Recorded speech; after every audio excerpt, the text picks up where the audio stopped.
ओम गणेशाय नमः। ओम नमः शिवाय। मैं निखिल ज्योतिष आचार्य आप सभी का मेरे चैनल पर पुनः स्वागत करता हूं। आशा करता हूं कि आप सभी स्वस्थ होंगे। महादेव की कृपा आप सभी पर सदैव बनी रहे। ये वीडियो कुंभ यानी कि एक्वेरियस के लिए बहुत विशेष है, अति विशेष है, क्योंकि वीडियो है सूर्य महाराज के राशि परिवर्तन के बारे में, जो कि 16 अगस्त 2024 को हो रहा है। 16 अगस्त 2024 को सूर्य यानी कि सन, भानु, भास्कर ये अपना राशि बदल रहे हैं और आपके सप्तम भाव में, आपके छठे घर को छोड़कर आपके सप्तम भाव में प्रवेश कर जाएंगे और अपनी ही राशि में आकर बैठ जाएंगे, राजयोग बनाएंगे। सूर्य की विशेषता किसी से छुपी नहीं है। ज्योतिष की बात करें तो सरकार, सरकारी कार्य, power, authority, will power, goodwill, bosses, पिता, कई चीज़ों का कारकत्व इनके पास है। और ज्योतिष की बात ना भी करें तो सृष्टि तो इर्द गिर्द सूर्य महाराज की ही घूमती है। हमारी पृथ्वी या आसपास जो हमारा पूरा सोलर सिस्टम है सूर्य के अधीन ही है, उनके इर्द गिर्द सब चलता है। उनका प्रकाश, उनका प्रताप ही कहीं ना कहीं चीज़ों को लेकर चलता है। तो सूर्य की विशेषता बहुत है और सूर्य का अपना एक प्रकाश है, वो खुद ऊर्जा के स्रोत हैं। तो जिस भाव में आते हैं उसको ऊर्जान्वित करते हैं, जिस भाव को देखते हैं, जैसे अभी आपके लग्न को देख रहे हैं तो आपको पूरा ऊर्जान्वित करेंगे। और यहाँ पर अगर हम देखें तो सूर्य पर बहुत ग्रहों का प्रभाव रहेगा। सूर्य पर शनि की दृष्टि है। अब शनि की दृष्टि सूर्य पर बहुत अच्छी नहीं मानी जाती, मिश्रित प्रभाव देती है। दोनों पिता पुत्र है लेकिन संबंध अच्छे नहीं है। मंगल की दृष्टि है। सूर्य और मंगल का मैत्री भाव है, परम मित्र है। बुध तो न्यूट्रल है लेकिन शुक्र साथ में बैठे हैं, वो भी मित्र ग्रह नहीं है, शत्रु ग्रह है। तो इतने सारे ग्रहों का प्रभाव सूर्य पर यानी कि चीज़ें बदलेंगी। और 5 ग्रहों का प्रभाव सप्तम भाव पर, इन्हीं सब ग्रहों का, और सूर्य भी यहाँ बैठे तो 5 ग्रह हो गए। तो ये भी बता रहा है कि चीज़ें बदलेंगी। तो इस गोचर का क्या सकारात्मक एवं नकारात्मक स्वरूप आ सकता है आपके सामने, इन सब चीज़ों की बात करने की कोशिश करेंगे। यदि आपकी लग्न राशि कुंभ है या चंद्र राशि कुंभ है, दोनों ही गाइडेंस के लिए देख सकते हैं। पुनः कहूँगा, टेक्निकली पॉसिबल नहीं है कि आप बोलें कि लग्न राशि मेरी कुंभ है तो अलग बनाइए, चंद्र राशि कुंभ है तो अलग राशिफल बनाइए। नहीं हो सकता, क्योंकि ग्रहों राशिफल ऑब्जर्वेशन के ऊपर होता है, ग्रहों के गोचर पे होता है, तो अलग अलग नहीं बन सकते। जहाँ से आपको सूट ज़्यादा करता है वहाँ से देखिए। मेरा क्या मानना है, यदि आप अपनी लग्न राशि से देखते हैं तो अच्छा है, ज़्यादा रिलेट करेंगे। नहीं देख पाते या नहीं पता आपको लग्न राशि, तो चंद्र राशि से देख सकते हैं। शुरू करते हैं। सर्वप्रथम सूर्य आपके सप्तम भाव में आ रहे हैं।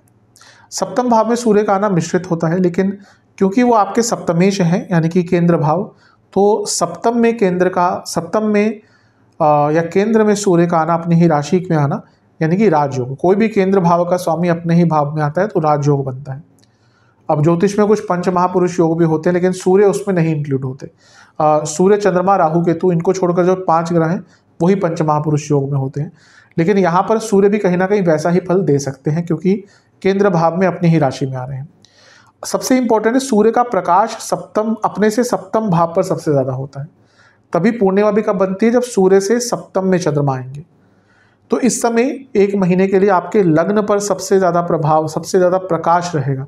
और सूर्य का प्रकाश यानी कि क्या, अपना नाम बनाना, अपनी पहचान बनाना, अपनी एक अलग इमेज बनाना, अपना एक नाम इस प्रकार से प्रकाशित करना लोगों के सामने कि आपकी एक अलग ही छवि लोगों के सामने आ जाए। अब ये किसके लिए कारगर है, जो सोशल वर्क करते हैं, पब्लिक से जुड़े हैं, पब्लिक प्लेटफॉर्म्स पे हैं, उनको बहुत चमकने का मौका मिलेगा। Politician, social workers, social media personalities, उनके लिए बहुत अच्छा रहेगा। और सबसे इंपॉर्टेंट है क्योंकि सूर्य सप्तमेश है, सप्तम में बैठे हैं, जो लोग बिजनेस अपना स्टार्ट करना चाहते थे कोई बहुत अरसे से, उनको भी लाभ मिलेगा। क्यों? पहला तो सप्तम में ही आ रहे हैं, सप्तमेश हैं, बिजनेस का भाव होता है। और सप्तमेश लग्न को अपनी पूरी ऊर्जा के साथ देख रहा है, यानी कि बिजनेस करने का मौका मिलेगा, बिजनेस में आपको अच्छा फल मिलेगा। सूर्य का लग्न को देखना यानी कि आपके अंदर कॉन्फिडेंस बहुत रहेगा, अथॉरिटी बहुत रहेगी, आगे बढ़ने की जो क्षमता और प्रबलता और चेष्टा सारी ही आपके अंदर बहुत विद्यमान रहेगी। तो बहुत अति विशेष चीज़ें यहाँ पर आपके लिए दिख रही हैं। अगर हम और नज़र डालें यहाँ पर तो जो आपके सूर्य हैं वो बुध के साथ बैठे हैं और बुध इस समय वक्री हैं।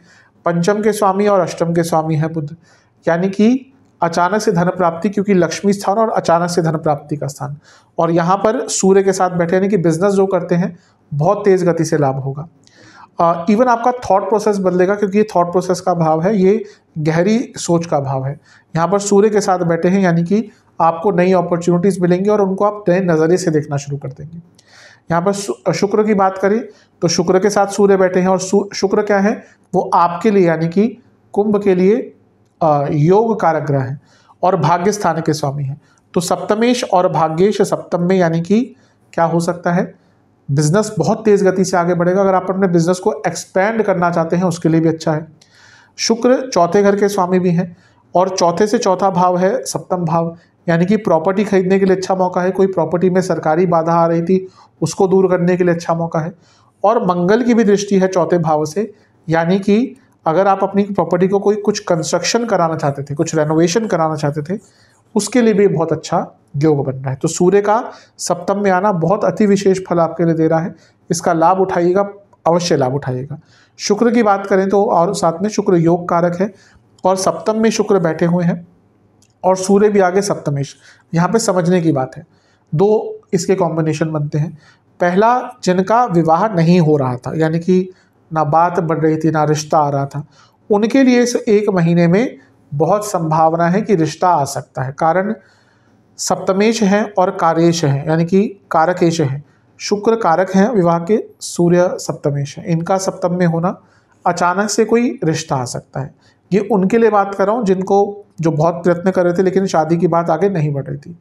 बुरा किसके लिए होगा, जिनका शादी का सब प्रोसेस हो गया था, मतलब कि रिश्ता भी हो गया था, बात भी हो गई थी, कंफर्म भी हो गया था, रोका भी हो गया था, अब थोड़ा सा आगे बात बढ़नी थी कि भाई विवाह कब करना है, ये सारी बातें, उनके लिए डिले हो सकता है। हो सकता है आपकी बनती बनती बात थोड़ा सा डिले हो जाए, बिगड़ जाए, उनके लिए यहाँ पे थोड़ा सा नेगेटिव प्रभाव सूर्य का आ सकता है।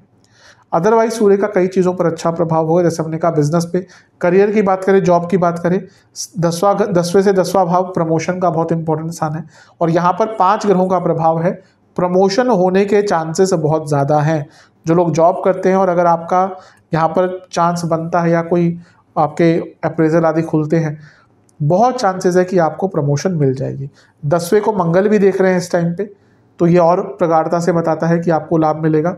और अगर किसी की जॉब चली भी गई थी, क्योंकि मंगल देख रहे हैं और 10वें से 10वें में इतने ग्रह हैं, अचानक अगर आपकी जॉब चली भी गई थी, अचानक से आपको जॉब प्राप्ति के योग यहाँ बन जाते हैं। तो बहुत अच्छे यहाँ पे चीज़ें दिख रही हैं, इन सबका लाभ उठाइएगा।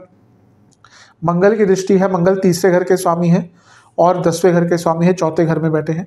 अपनी फैमिली के साथ कहीं घूमना जाना चाहते थे, उसके लिए बहुत अच्छे योग है। और छोटी मोटी यात्राओं के योग आपके बनते रहेंगे और धार्मिक यात्रा का भी योग बन सकता है, क्योंकि शुक्र नवमेश है, यहाँ पर बैठे हैं। सूर्य मंदिर के कारक है। शुक्र लंबी डिस्टेंस या नवम भाव लंबी दूरी की यात्रा दिखाता है, तीसरे भाव यात्रा दिखाता है। मंगल तीसरे के स्वामी है, देख रहे हैं। तो यात्राओं के योग भी आपके बन रहे हैं और धार्मिक यात्राओं के।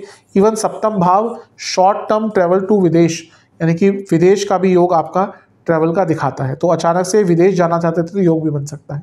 तो बहुत अच्छी चीज़ें हैं। अब शनि सूर्य का समसप्तक होना, जैसे मैंने शुरू में कहा था, पॉपुलैरिटी इन सब चीज़ों के लिए बहुत अच्छा रहेगा, लेकिन सेहत के लिए अच्छा नहीं रहेगा। क्यों? क्योंकि शनि वक्री है ऑलरेडी, 12वें घर के स्वामी भी है। सेहत ऑलरेडी किसी मेडिकेशन पे है तो प्रभाव बुरा पड़ सकता है। और सूर्य आपके प्रबल मारक हैं, तो उनका लग्न को देखना, यानी कि सेहत की प्रॉब्लम्स बढ़ेंगी।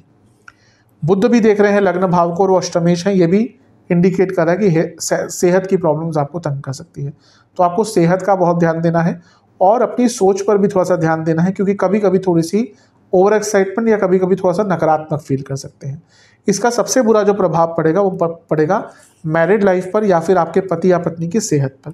सप्तम भाव मैरिड लाइफ का होता है, यहाँ पर मंगल की दृष्टि है, मंगल दोष ऑलरेडी बना हुआ है। चौथे भाव का मंगल दोष बहुत स्ट्रांग नहीं होता, लेकिन फिर भी मंगल दोष है। शुक्र यहाँ पर है, सूर्य विच्छेदीकरण करते हैं, दूर करते हैं, प्रॉब्लम क्रिएट करते हैं। वक्री बुध है, शनि की दृष्टि, वो भी वक्री है। मैरिड लाइफ में बहुत प्रॉब्लम्स आ सकती हैं, बड़ी प्रॉब्लम, छोटी मोटी नहीं। इवन अचानक से, जब कहते हैं ना कि अचानक से कुछ हुआ और डाइवोर्स तक बात पहुंच गई, वैसा होगा। और आपके पति या पत्नी की सेहत भी बहुत अचानक से बिगड़ सकती है। तो जिनके ऑलरेडी मैरिड लाइफ में प्रॉब्लम चल रही है उनको ध्यान देना है और अपने पति या पत्नी की सेहत का भी बहुत ध्यान देना है, क्योंकि दोनों ही चीज़ें यहाँ पे प्रभावित होती हुई दिख रही हैं। सेहत की बात करें तो ध्यान दीजिएगा, ऑलरेडी कोई बीमारी चल रही है तो ध्यान बहुत ज़्यादा देना है। इसके अलावा आपको टांगों में प्रॉब्लम, फीट में प्रॉब्लम, स्लीप डिसऑर्डर्स, नसों के रोग बहुत तंग करेंगे। जिनको इन्फ्लेमेशन रहता है बॉडी में उनको दिक्कत होगी। हार्ट प्रॉब्लम बहुत ध्यान दें। और जिनको लिवर, किडनी, गॉल ब्लैडर इनकी कोई दिक्कत है उनके लिए भी परेशानी बढ़ सकती है। बॉडी में हीट ज़्यादा रहेगी, एसिडिटी ज़्यादा रहेगी। अपने खाने पीने पर ध्यान दीजिएगा, पित्तवर्धक खाने ना खाइएगा। सेहत की बात उपाय की बात करें तो एक पात्र में जल लेना है, उसमें कुछ दूध की बूंदें, कुछ गंगा जल की बूंदें, कुछ गुलाब की पंखुड़ियाँ डालनी है। इस पात्र में आधे जल से आपको महादेव का अभिषेक करना है। जब महादेव का अभिषेक कर रहे होंगे तो ओम महादेवाय नमः मंत्र का जाप करना है। फिर आधे शेष जल से जल को आपको सूर्य देवता को अर्पण करना है। जब सूर्य देवता को अर्पण कर रहे होंगे तो ओम आदित्याय नमः मंत्र का जाप करके महादेव को खीर का और सूर्य देवता को भी खीर का भोग लगाइएगा। आशा करता हूँ वीडियो काम आएगा। चैनल पे नए हैं सब्सक्राइब कीजिए, वीडियो को लाइक कीजिए। मिलूंगा आप सभी से अगली वीडियो में, तब तक के लिए ओम नमः।